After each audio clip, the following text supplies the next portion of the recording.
虚幻。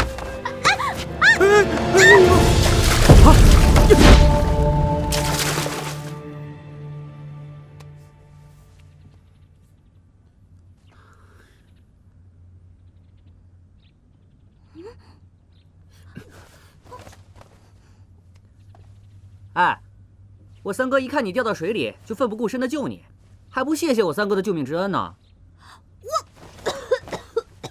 我凭什么谢他呀？明明是他坑我，好不好？非让我展示才艺什么的，哼！自己笨得像只猪，还赖在我身上。我招你惹你了？天天欺负我，今天还害得我差点没命，还说我笨。是，我是笨，我最笨的就是明明逃走了，可我却又回来了。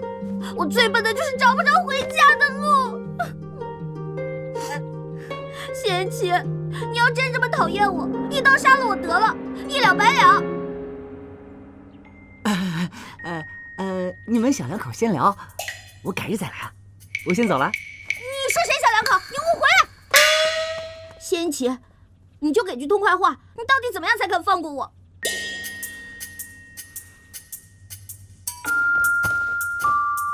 快把衣服换上，病了可没人管你。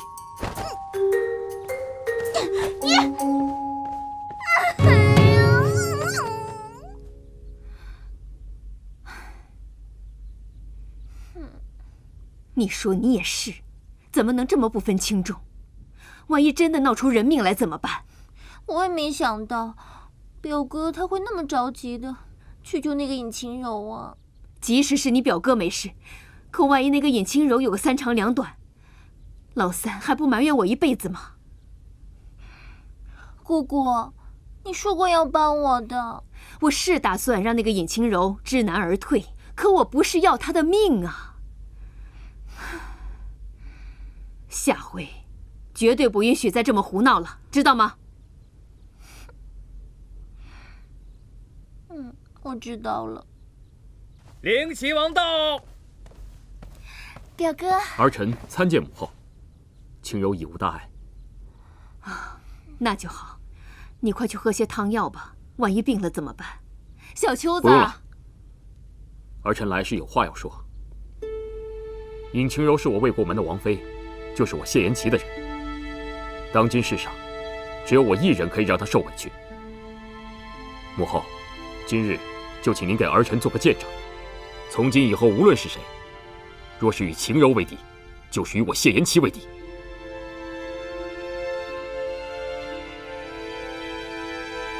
我的话说完了，儿臣告退。表哥，你看你这下怎么办？胡闹！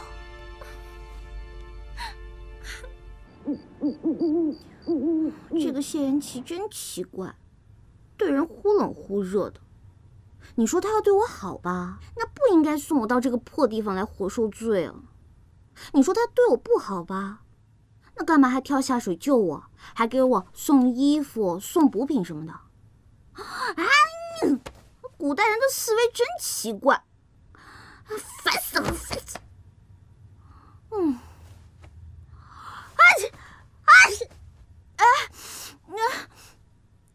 完了，我难道要感冒？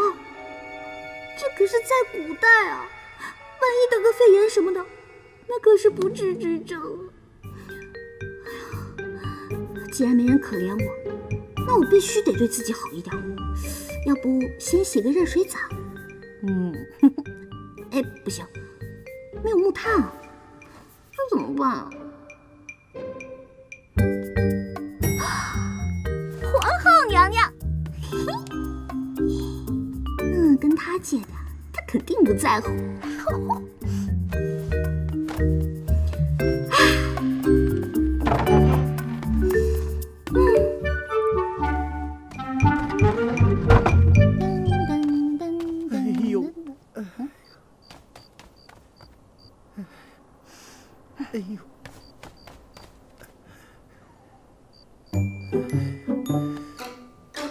原来邱老头得了风湿啊！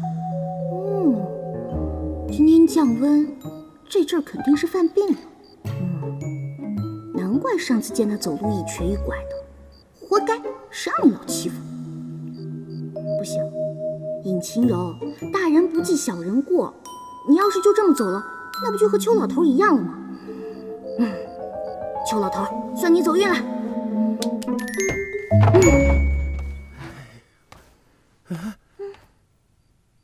谁让你进来的啊？出去！你的小手板又痒痒了是吧？哎呦！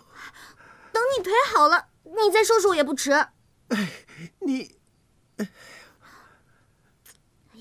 呦，风湿什么的最头疼了，恨不得疼起来两条腿都不要了。你这算干什么？看我的笑话是吧？我才没那么无聊呢。哎呦！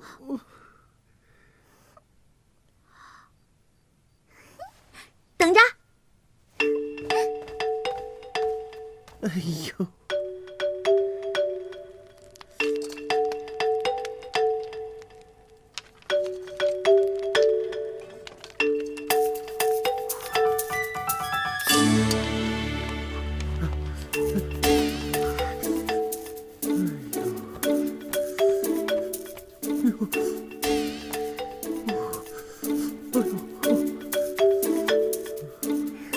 怎么样，舒服多了吧？感觉是舒服了点儿。哎，邱老头，你呀，以后一定注意你的房间要多通风，饮食啊一定要清淡。哦，洗漱要用温水，记得睡前要泡脚，要将双足浸入含有中药配方的汤药中，这样啊不仅有助于血液通畅，还可以消肿痛、祛风湿呢。你说你这小小的年纪，怎么懂得这些呀？啊？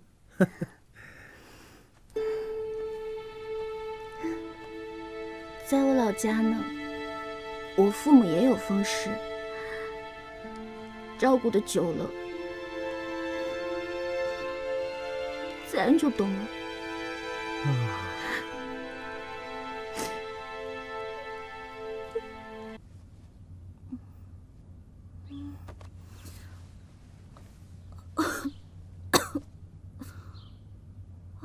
糟了，都这么晚了，要是被邱老头发现，肯定又要骂我了。晴柔姑娘，今儿邱公公身体抱恙，让您自行练习。公公还嘱托，近日宫中伤寒肆虐，让姑娘你务必喝下这碗治风寒的汤药，以防传染了皇后娘娘。哦，替我谢谢邱公公。是。哎呀，尹晴柔，这么多关你都闯过了，这点苦算什么呀？阿扎阿扎 ，fighting！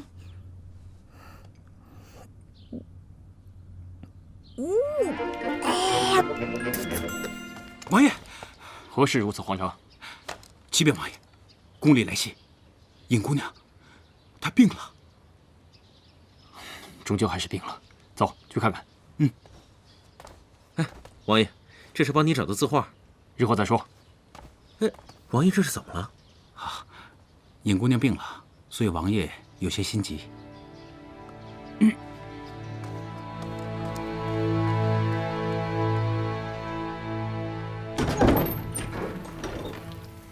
你怎么来了？我要是没穿衣服怎么办？哪有女孩子这么说话的？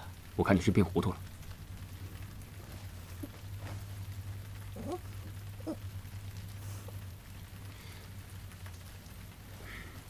怎么了？我没死，你是不是不开心啊？我告诉你，姐姐我可是打不死的小强，有什么大招尽管放吧。怕了，我就不叫尹晴柔。小强，尹晴柔，你给我听好了，你要是再敢生病，或者是比我先死，你就死定了。我看你才是病糊涂了吧？我要是死了，还怎么死定了？总之，本王自有办法。你不会是要鞭尸吧？仙妻那个真够变态的。我回去禀报母后，这几日你身体不适，免去你的训练。等你想起来，黄花菜都凉了。邱公公已经发话了，说让我这2天休息。邱公公，行啊，尹清柔，邱公公一向只听母后的，没想到现在居然替你说话。那当然了，我是谁？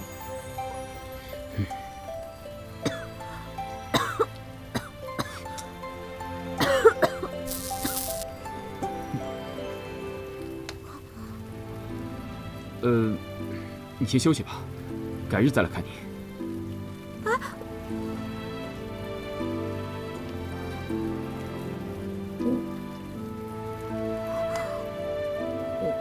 我一定是病糊涂了，要不然怎么会有触电的感觉呢？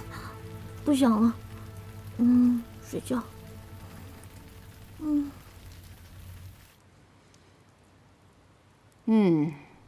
不错。没想到尹晴柔还能绣出这样的东西来。是呀，尹姑娘这阵子很刻苦的，老奴也觉得诧异。还别说，看起来还有点像你的手艺呢。是老奴亲手所教的，自然像老奴的手艺了。我看看，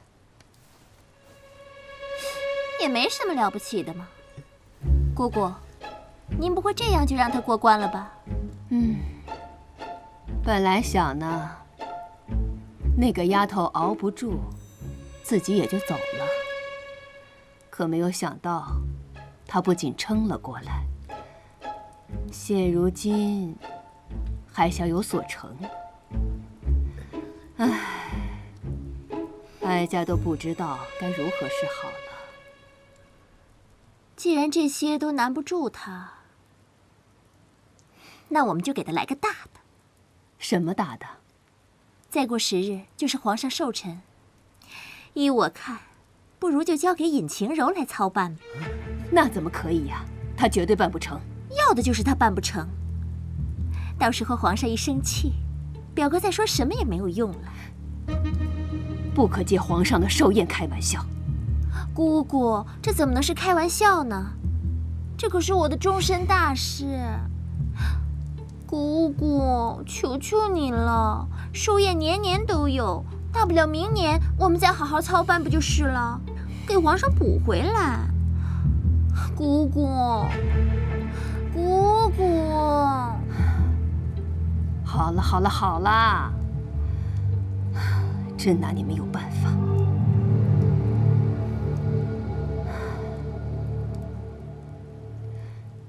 小秋子，你去告诉那个尹晴柔，就说皇上的寿宴由她来操办。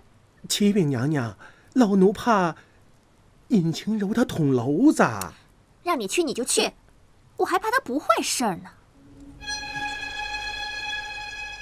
去吧，出了什么事，哀家担着。遵旨。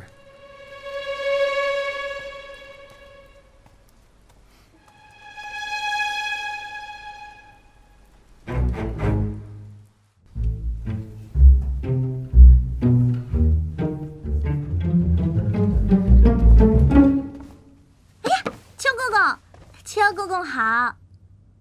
邱公公，什么风把您给吹来啦？晴柔啊，我今儿个来找你啊，就是告诉你，皇后娘娘已经决定了，让你来操办皇上的寿宴。什么？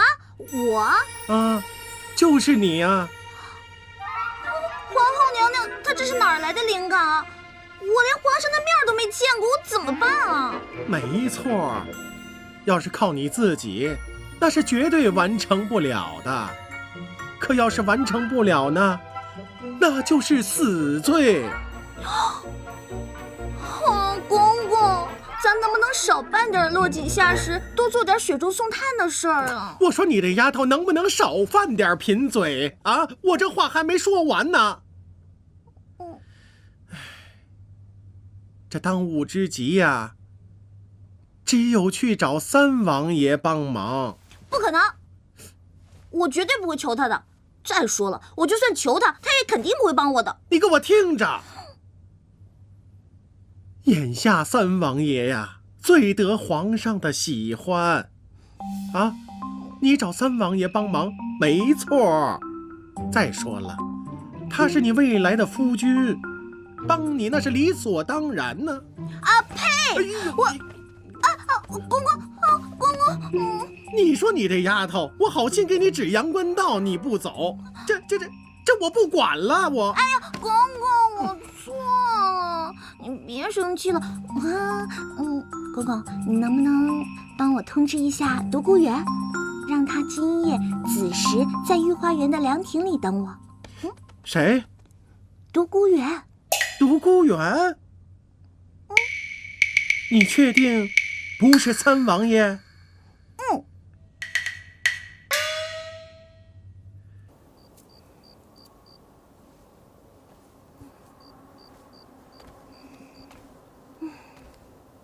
怎么还不来啊？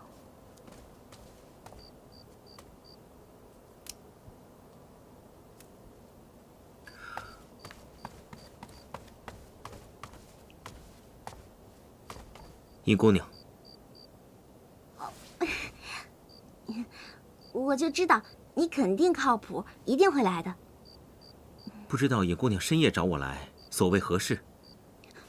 我没想到你还挺有本事的，宫里都有人。姑娘何出此言？哎呀，这事儿还得人家说破。我知道，肯定是你暗中打点，让小太监们照顾我，啊，送衣、送饭、送药什么的，啊，还帮我作弊呢。你看，我现在一点都不怕贵了，而且啊，它还有保暖功能呢。尹姑娘，你找我来，想必是有很重要的事情吧？哎呀，你看我一见到你我就说个没完，我都忘了正事儿了。我找你是想请你帮忙的。哦，不妨说出来。皇后娘娘让我操办皇上的寿宴，可是我这人生地不熟的，我连皇上的面都没见过，而且皇上什么喜好我也不知道。我这要是办不好，那可分分钟都是……我就想请你帮我出出主意，帮帮我，不然你下次见到我的地方，很可能就是刑场了。尹姑娘，事情没有那么复杂。当今圣上乃是明主，凡事都讲究节俭。你只需要记住一点，皇上乃是重情重义之人，喜欢阖家团圆，投其所好，必诸事顺利。团圆。有了，独孤，谢谢你，你真的很靠谱。那我就回去准备了，你也快回去休息吧，拜拜。当当当当当当当当当。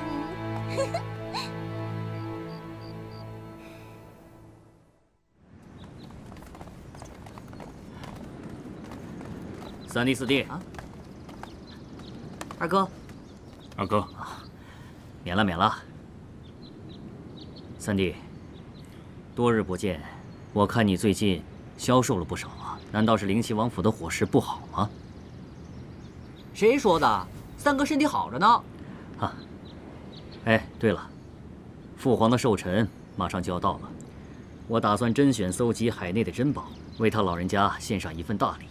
不知道二位兄弟有何高见？再厚的重礼，也不如大哥在世能让父皇开心。三弟说的极是，可是事者已矣，还是要想办法让父皇别太伤心，免得伤了龙体。如今父皇和母后身边就只剩我们兄弟三人，只有手足齐心，父皇才能安乐呀。冰块，仙琪，你过来一下。二哥，未来的三嫂。哦，这就是老三要娶的人。对啊，怎么样，有意思吧？二哥，人家二人说悄悄话，我们喝酒去。好，走啊。好。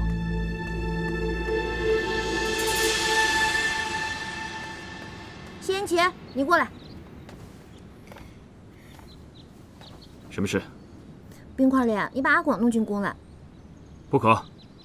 朝堂圣地，既是闲杂人等想来就来的。为什么呀？这好歹也是你家呀，弄个人进来有什么难的？哦，你是怕我跟阿广跑了？拜托，这里的守卫比你家还要多，怎么跑啊？再说了，我让阿广进来是真的有事儿。那你先说何事，我再考虑能不能答应。还不是你的母后让我操办你父皇的寿宴，所以我只能请阿广进来帮忙了。母后让你操办寿宴，此事万万不可。我现在就去找母后，让她另作人选。为什么不行？不行就是不行。为什么不行？我偏要做给你看。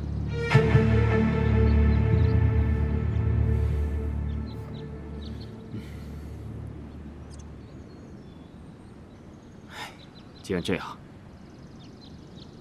我就让阿广进宫帮你。如若还有其他困难，你就告诉邱公公，让他来告知我便可。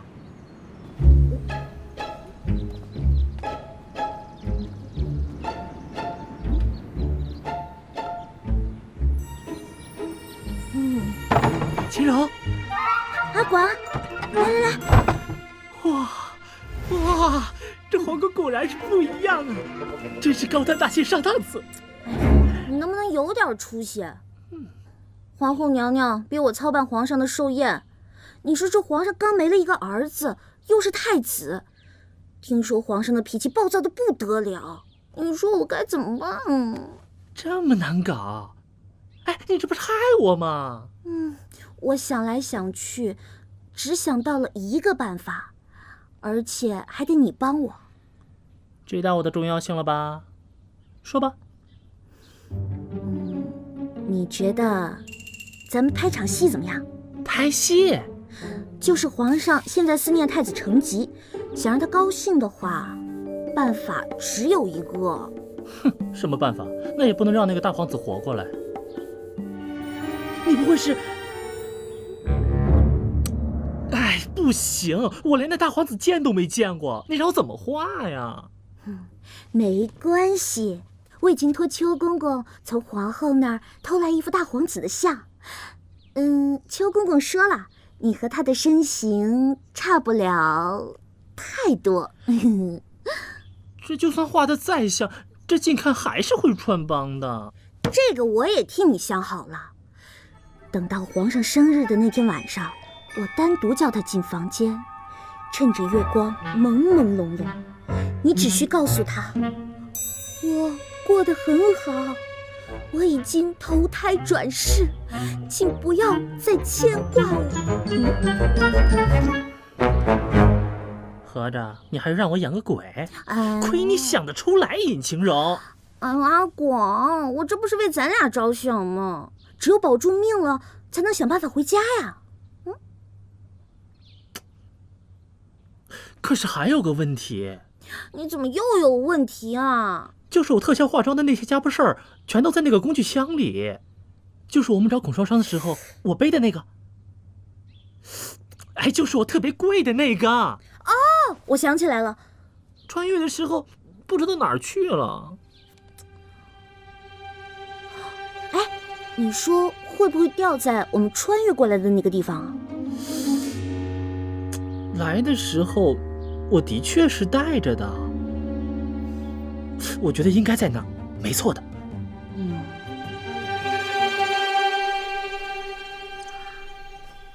邱公公！哎呦，你这个死丫头，手板又痒痒了是吧？公公息怒，公公息怒啊！说吧，有什么事儿啊？公公，我想出宫。出宫？那可不成啊！万一传出去，让皇后娘娘知道了，我担当不起呀。公公，求你了，我我出宫也是为了皇上寿宴的事儿啊。哟，为皇上的寿宴？对啊，我出宫去采办皇上寿宴用的东西。你说我这要是办不好，自己掉脑袋是小，要是连累了邱公公你，哎呦，跟我有什么关系啊？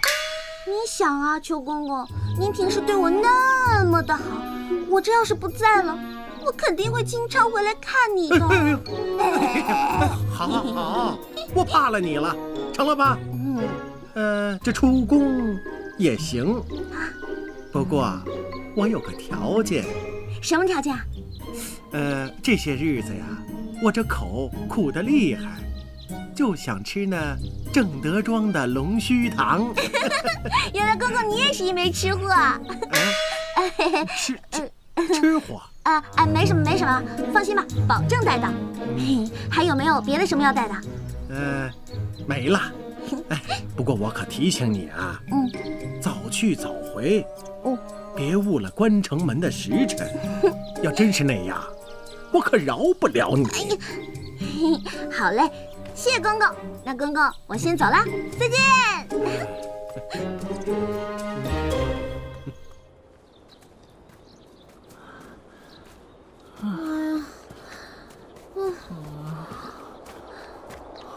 阿广，你到底知不知道路啊？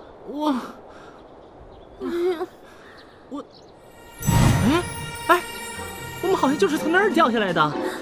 那我们还不快去？走，慢点儿。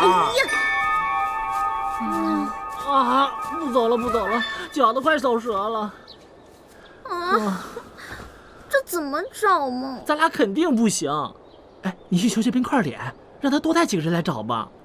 我才不要求他呢。哎，你这死要面子活受罪的，我是一步也不走了。哎呀，烦死了！我怎么这么倒霉啊？哎呦，谁呀？这声音好熟悉啊！我们快去看看。好，走。你笨死了！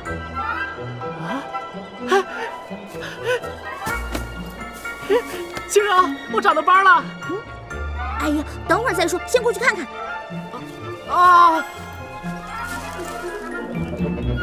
大头！哎，大头！大头！谁呀？大头！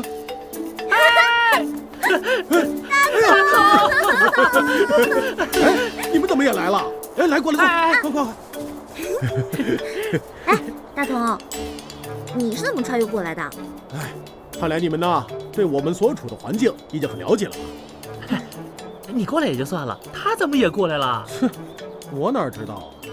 我那天正好路过这辆道具车，我正看见那孟姜与孔双双啊，突然就一下啊，我就晕过去了。等我醒来的时候啊，就在这儿了。那孔双双和孟姜呢？我醒来的时候，就我自己，还有这辆车，没有看见他们。妈呀，他们俩不会也穿越过来了吧？那我就不知道了。那大头，你最近怎么样啊？我醒来的时候啊，我还真的以为是地震了呢。我回到剧组里啊，发现整个剧组都不见了。回到驻地啊，剧组竟然变成了一个城镇，而且所有的人全都是古装打扮。我就在想，我这是迷路了呢，还是在拍什么戏啊？我就问路边的人，你们是在拍什么戏呢？结果他们以为我是神经病，非要把我绑起来，然后把我送关。后来呢，有个老头人特好，就收留我在家里干活。这慢慢呢，我就意识到，原来我是穿越到古代来了。再后来啊，我就凭着我的手艺活，在这儿干点木匠活什么的。今儿啊，我是正碰巧过来取工具的。没想到在这儿碰见你们了。你们怎么样？我们啊，说来话长了。天色也不早了，我们要回宫了。大同，你要不要跟我们一起啊？回宫？回什么宫啊？当然是回皇宫啊。什么？回皇宫？我就是这么当上宫女的，其实还好啦。原来是这样啊。我说你们真行啊，同样是穿越过来的，怎么差距这么大呀？行什么呀？这次办寿宴，办好了没功，办不好啊，又得掉脑袋。你看什么呀？太监。谁叫我这么倒霉？临来之前，好死不死之前穿了一身太监衣服，结果就被人家当成……可怜。人家可是纯爷们，好不啦？其实啊，我在剧组的时候啊，就怀疑过。来，让我检查一下。哎呀，好了你们两个。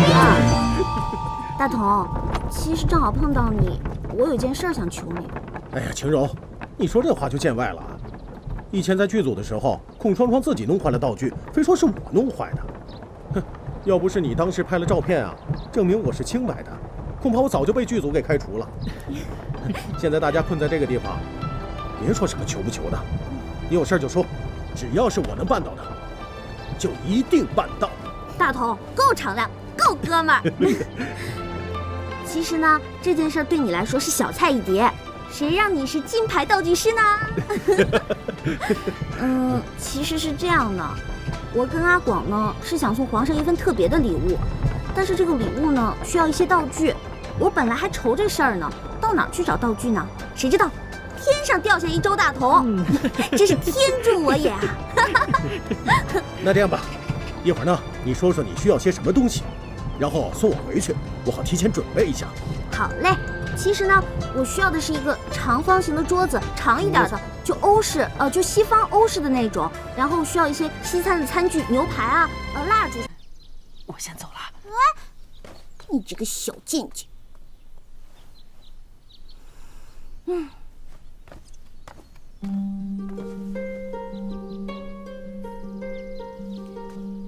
我来母后宫中请安，顺便过来看看。父皇的寿宴办得如何呀？还不就那样。当今圣上的寿宴绝非儿戏，你若无力承担，我便向母后禀明，由我来替你筹划。用不着，我尹晴柔答应的事情还没有你做不好的呢。我再说一次，此事非同小可。你若是办不好，我若是办不好，不就是晴天霹雳吗？你还有心思耍嘴皮子？三王爷若是没有什么事儿的话，小的先告退了。我这累了一天了，也该回去洗洗睡了。走了。这次要是不把你们都镇住，我就不叫尹晴柔。哼！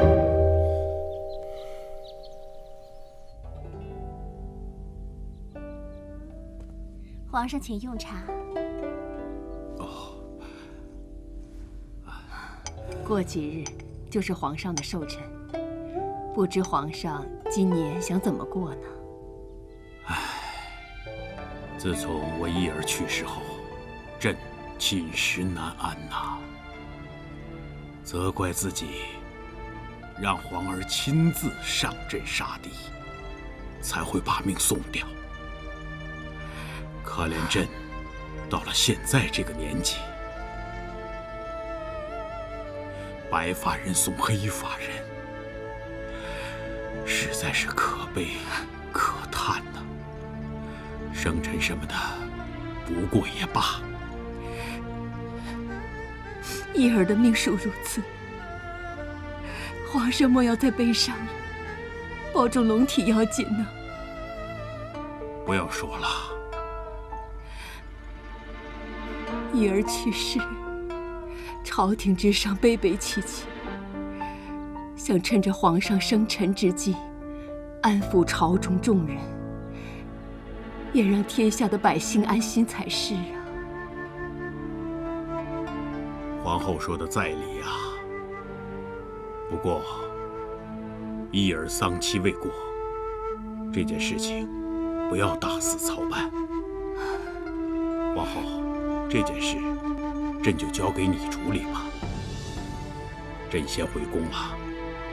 皇上，请放心交给臣妾吧。好，恭送皇上。起驾！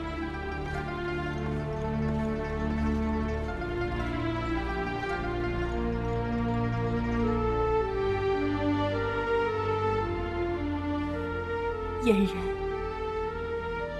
你去告诉那个尹清柔，就说皇上的寿宴不用他了，我自己操办吧。可是姑姑，不是说好了要趁这次机会吓走尹清柔吗？那是前几天的事，你没看到皇上今天心情有多差吗？我怕晴柔把事情搞砸了，到时候遭殃的不只是他，还会让皇上不快。算了，我自己来吧。别呀，姑姑，您要是不放心，那就让嫣然去帮晴柔吧。最近您身体一直不好，御医也说了，不宜操劳。你帮他？姑姑，您放心，嫣然分得清轻重。我是讨厌尹清柔，可是万事也要以皇上为重，这个道理我还是懂的。既然这样，也好。你聪明伶俐，有你在，我也能心安一些了。姑姑，您放心。哎，王爷，王爷，找到了。哦，在哪儿？就在本县的独山上，我已经派人往回运了。好大的一块独山玉呀，大概有1指多长，颜色特别鲜艳，最难得的就是透明度极高，这是天下少有的奇珍异石啊！好，父皇一直喜爱文玩玉石，把这块独山玉雕琢成如意，代表吉祥如意，的确是送给父皇最好的礼物。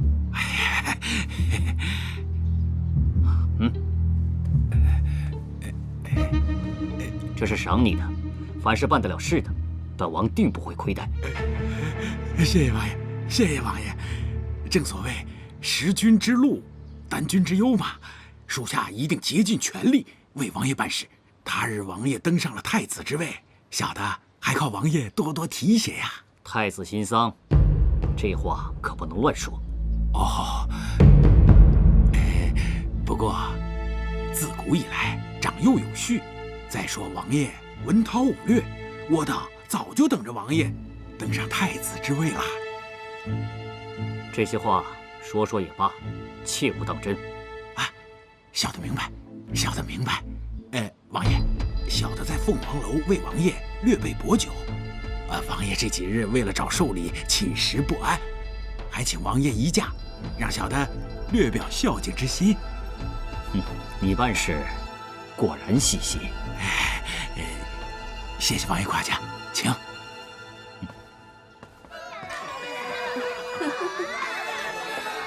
哟，大爷，多喝点啊。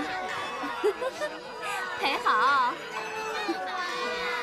哟，张公子，您都好久没来了，快里边请。多喝几杯。王爷，王爷，凤凰楼来了一只真凤凰。真凤凰？对呀。比这些野花都好吗？哎呦，强太多了。诗中有云：“此女只应天上有，何故仙子落凡尘？”此女不但才色双全，而且还精通西域的房中术。方圆100里的乡绅贵胄，为了一睹芳容，头都击破了。岂是这些粗制俗粉所能比的呢？哦，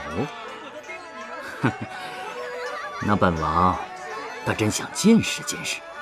瞧好吧。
谢公子，你这一走，我们就再也无缘相见了。这有何难？我赎你的身，你我同去便是了。公子此话当真吗？当真。谢公子，人家以后就是你的人了。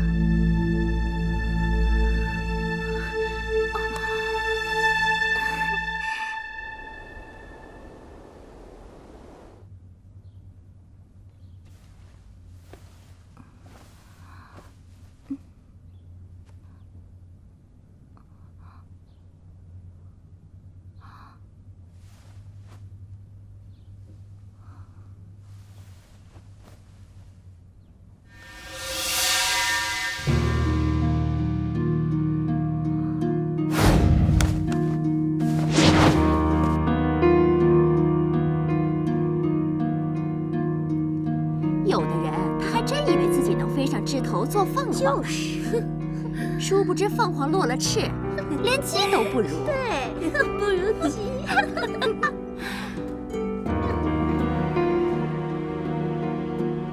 你要是再敢风言风语，我割了你的舌头。都干嘛呢？哎呀，不想干了。妈，他要打我，你快为我做主啊！是啊，就是。这凤凰楼，本小姐没来之前，萧条的就要关门。本小姐来了以后，大半的人指着本小姐吃饭，还敢在我面前逞强。妈妈，你说该不该的？哎呦，双双啊，你也不要太过强势了。你说，毕竟大家都是姐妹嘛。姐妹，笑话。皇城里的达官贵人说了，马上要把我接到皇城去，一辈子享受不尽的荣华富贵。真的假的呀？识相的就好好伺候我，别惹怒了本姑奶奶。到时候让你们分分钟人头落地。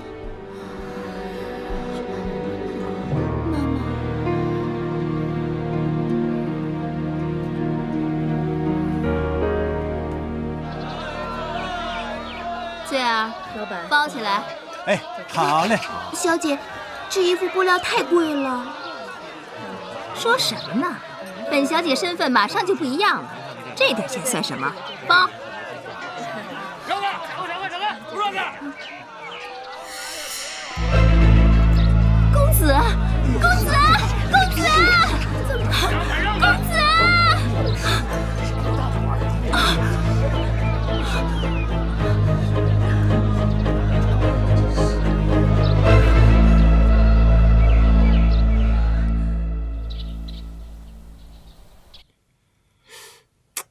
我觉得这下巴呀还应该不够方，早知道我就不打瘦脸针了。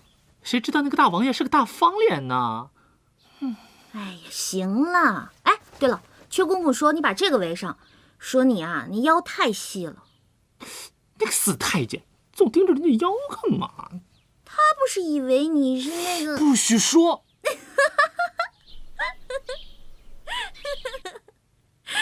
呀，糟了，最主要的一件事给忘了。什么事啊？衣服呀！哎呀，我也忘了。别着急，别着急，我想想啊。哎呀，这……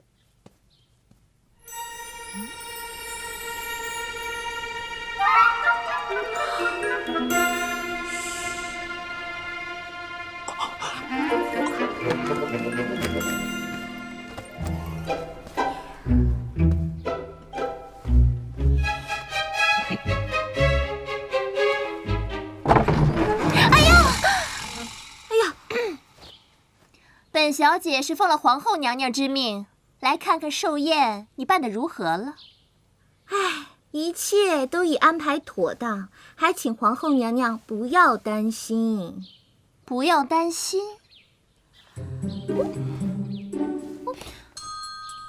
哼，我怎么看不出一丁点儿不用担心的样儿啊？那是你不会看。什么？我的意思是呢，我给皇上准备惊喜。既然是惊喜呢，那自然是要保密啦。哼，随便你。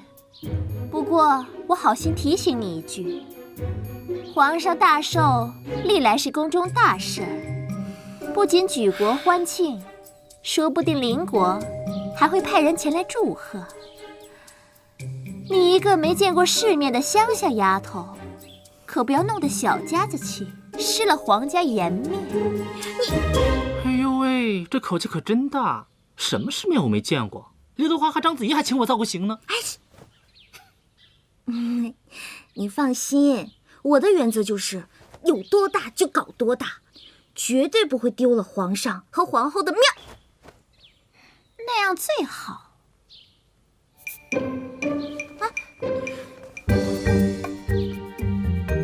切！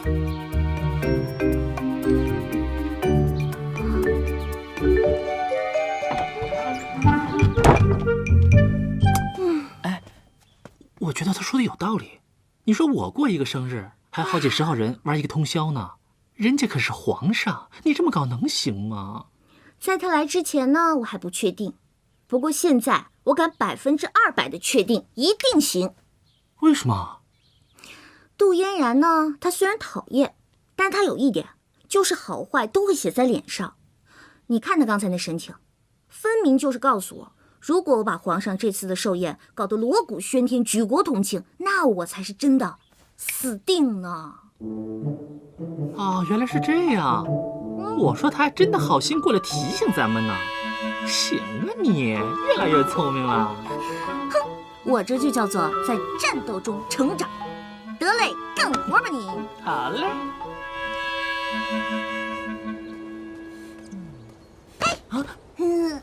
你能不能每次不要突然间冒出来？你有没有电话？我想预约不了啊。又胡说什么呢？电话是个什么东西啊？电话是我们家乡那边一个通信用的工具了。哎，别管这个了，我有事儿请你帮忙，帮不帮？啊？不帮。为什么？我三哥说了，如果是为了父皇寿宴的事情找我帮忙，叫我不要帮。凭什么呀？这个死冰块脸！我说我的大小姐，你是真笨还是装的呀？他的意思是，你要想让人帮忙，找他喽。我不要。那我也没办法。小四，不帮。小四，行了，你说什么也没用。虽然说我跟你是朋友，但我那三哥，我可得罪不起。是你说的，大夏天都能冻死人的。小四，这样吧，你还是乖乖去找他吧。你，臭小四，破小四，讨厌死你了！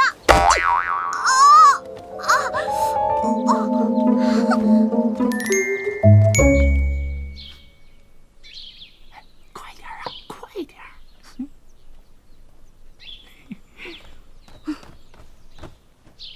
你找我干嘛？哎，王爷这不是来给咱们送衣服吗？这里面就是大哥战死的时候穿的衣服，上面的刺绣还是母后亲手绣的。那，谢了。慢着，本王还没说要给你，求我呀！你做梦！哎，你干嘛呀？求求能怎么样啊？哎，爸爸去哪儿没看过啊？拜托拜托，不会呀？没学会。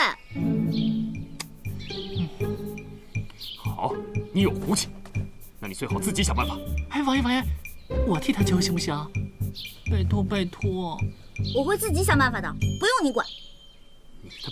你的办法就是去求独孤园，去求四弟，甚至去求邱公公。你可以去求他们，为何就不能求本王帮忙？算了，白费心机。哎，王爷王爷。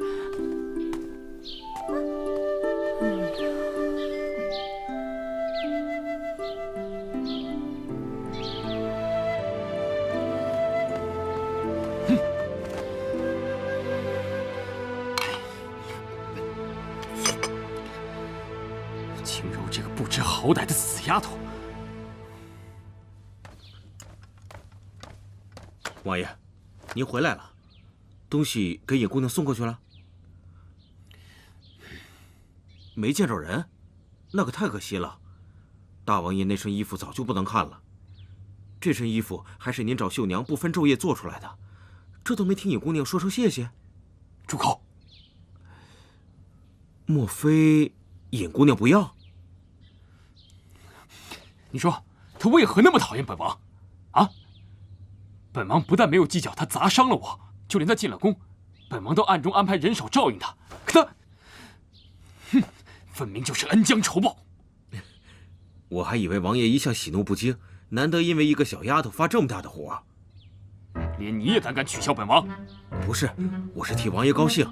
这些年看你对前世念念不忘，冷脸对人，我觉得这不是王爷的本性。现如今，就算尹姑娘让王爷动怒，我也觉得是好事，至少让王爷出了冷面，还有另外一面。胡说些什么？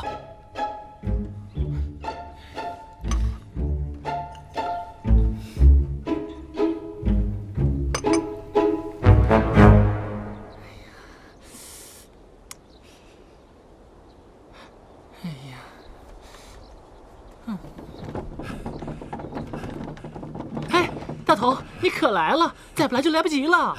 要准备的东西太多了，我也是紧赶慢赶的。哎，真是难为你了。没事，要能进真正的皇宫看看，那也值了。哎，这些都是皇上的寿礼，我们先进去了啊。哎，走走。哎，晴柔来了来了。大头，东西都准备好了吗？都准备好了，在箱子里呢。那桌子呢？在后面呢。好嘞，走。走走。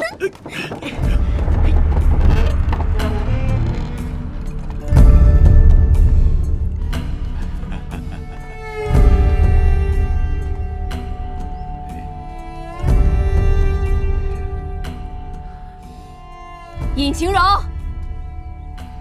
祝你生日快乐，祝你生日快乐，祝你生日快乐，祝你生日快乐！参见皇上，迷你祝皇上生日快乐，万寿无疆。尹晴柔，我让你操办寿宴，你这是干什么？邱公公，你帮我拿着。哎，好。回禀皇上皇后，这个呢是我家乡的习俗，这个叫生日蛋糕。只要有人过生日啊，这个人的家人还有朋友就会送这个给他。上面的蜡烛呢，代表对这个人的祝福，然后寿星可以对着蜡烛许愿。如果许愿过后能一口气吹灭这些蜡烛的话，那他的愿望就一定能实现了。这算什么风俗啊？从来没听说过。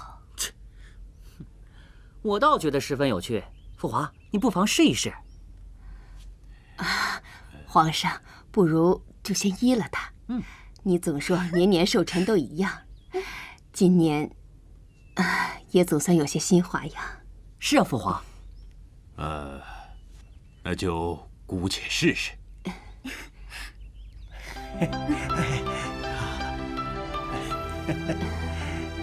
皇上，要这样，闭上眼睛许愿。好。祝你生日快乐，祝你生日快乐！大家跟我一起唱啊！祝你生日快乐，祝你生日快乐，祝你生日快乐，祝你生日快乐，祝你生日快乐，祝你生日快乐，祝你生日快乐，祝你生日快乐！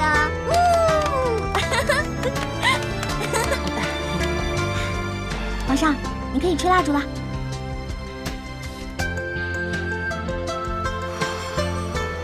好，父皇一口气把蜡烛都吹灭了，愿望一定能够实现。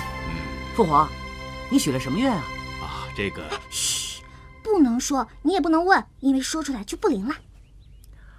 好，不说也罢，终究是无法实现了。尹晴柔，皇后命你操办寿宴，你如果办不到，就应该趁早说出来。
尹晴柔，你不会以为你也有资格坐在这里吧？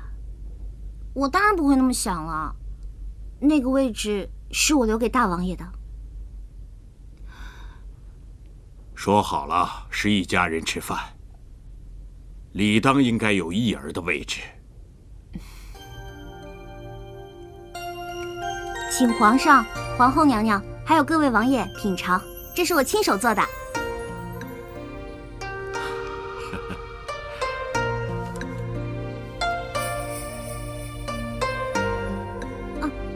皇上直接吃就可以了。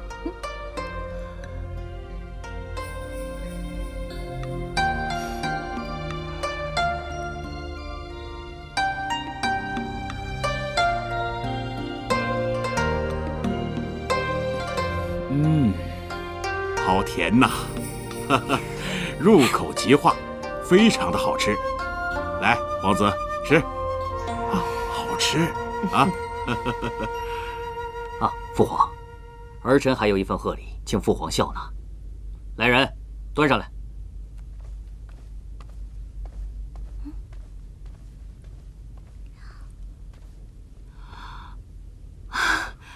好一块独山玉呀！皇上，你看，此玉产于中原，雕刻精细，臣儿真有心啊！谢母后夸奖。小球子，奴才在。拿去御花园凉亭煮吧。走，跟我走吧。皇上，这玉放在凉亭中，风吹日晒的，我怕可惜了这块石头。它就产自山中，狂风暴雨都不怕，怎么到了皇宫反倒娇气了？是不是啊？你们也是一样，身为皇族，切不可肆意妄为，当为人民楷模。儿臣遵旨。好，坐下吧。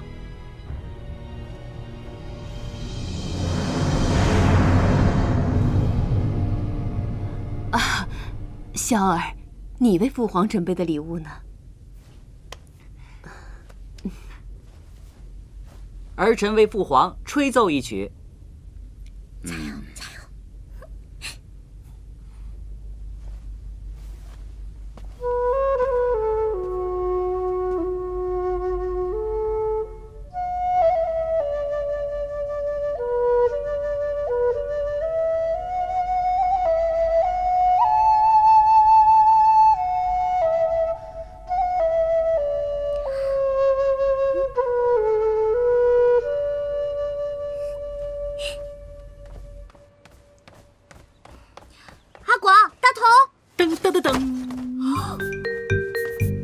哇塞，国内第一造型师果然不是盖的啊！哎，挺像那么回事儿。你可以侮辱我的性格，但是你不可以侮辱我的职业。怎么样？一会儿我再给你展示一下我的易容术。瞅你那德行，哎，大同呢？我在这儿呢。哎，你们准备怎么样了？一切准备 OK。那就关门放皇上啦。来 OK。1、2、3，加油！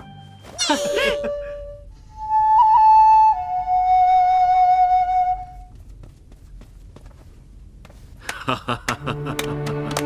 好啊，萧儿，此举饱含对我朝大好山河的赞叹。果然不枉你在外云游多年，也算是有了一些收获啊。回父皇，儿臣此行一路向北，除了包揽我朝大好河山，更看到不少民情，百姓安居乐业，丰衣足食。他们都祝愿吾皇身体康健，长命百岁。好好好。三表哥，你送皇上什么呀？啊，儿臣献给父皇的贺礼就是它。我？琪儿，你敢给你父皇纳妃，你眼里还有没有母后？母后多虑了，儿臣的意思是，我未来的王妃给父皇操办了一场这么有意思的寿宴，这难道还不能算是我送的寿礼吗？当然不能。皇上，民女自己给您准备了礼物。哦，还请皇上随民女移步后宫。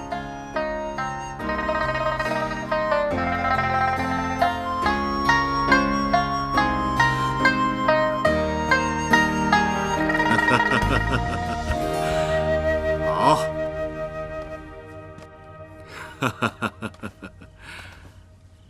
哎，皇上啊，民女知道您心中现在最放不下的，当属大王爷。但人死不能复生，可今天是皇上的寿辰，民女有一份礼物想要送给皇上。若有冒犯之处，还请皇上恕民女无罪。好，一会儿朕不管看到什么，都恕你无罪。谢皇上。皇上，民女在老家认识一位高人，这位高人呢，略懂通灵之术。民女求了他很久，这位高人才答应今晚助大王爷回来见皇上一面。什么？叶儿？叶儿他回来？在哪儿？叶儿。皇上请。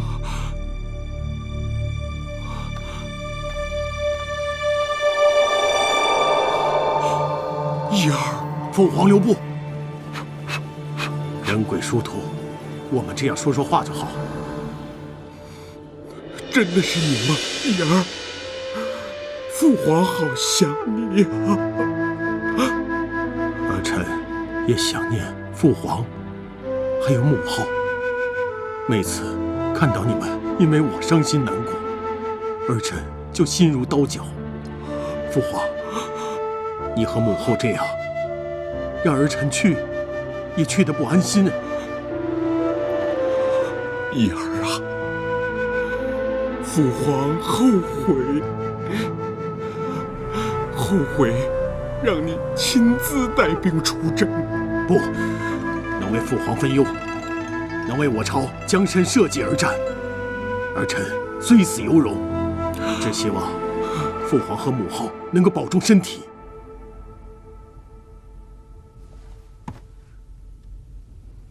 姑姑，你说这个尹晴柔在搞什么鬼啊？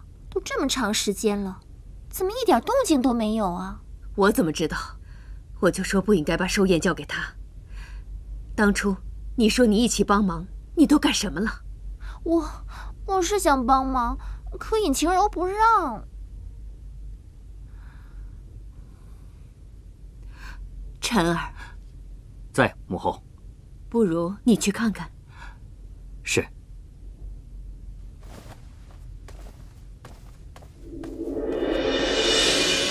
叶儿啊，你可要常常回来看看父皇。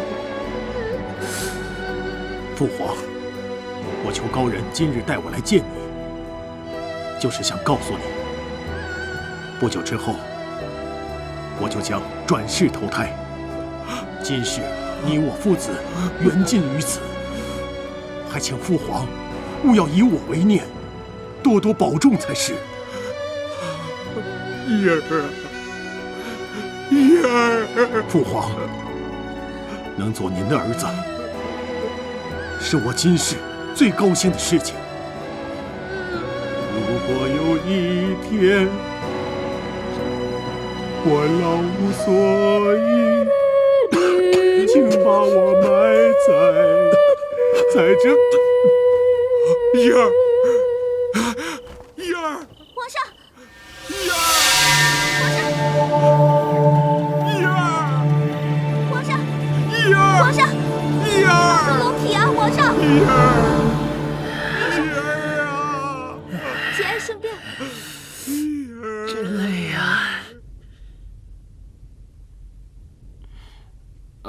儿臣也去看看。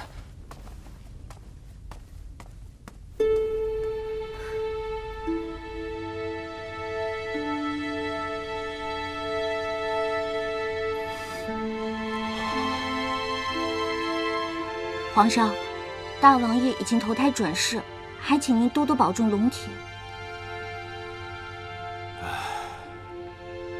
朕常常责怪自己，让他贸然亲自出征，又担心他怨恨朕。现在知道他的心意，也罢。希望他能够投胎找一个好的人家。皇上，大王爷刚正不阿，又为国捐躯，上天一定会眷顾他的。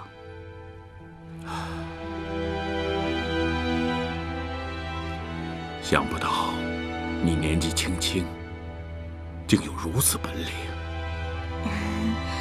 皇上谬赞了，那个民女啊，只不过是运气好，得到了一位世外高人的帮助而已。世外高人？他现在何处？朕一定要重重的赏他。世外高人啊，世外高人肯定是回他的世外去了，他们不在乎这些功名利禄的。而且皇上，你要真的要赏的话，那不如就赏我吧。啊，我说怎么都赏给他了？真想不到，你是如此爽快。皇上，民女是个普通人，普通人谁不想升官发财呀？不过啊，民女不想升官，民女就想发一点点小财。好，那朕就答应你，赏你黄金100两。发了100两啊！100两！怎么，嫌少？不行，谢皇上，黄金100两。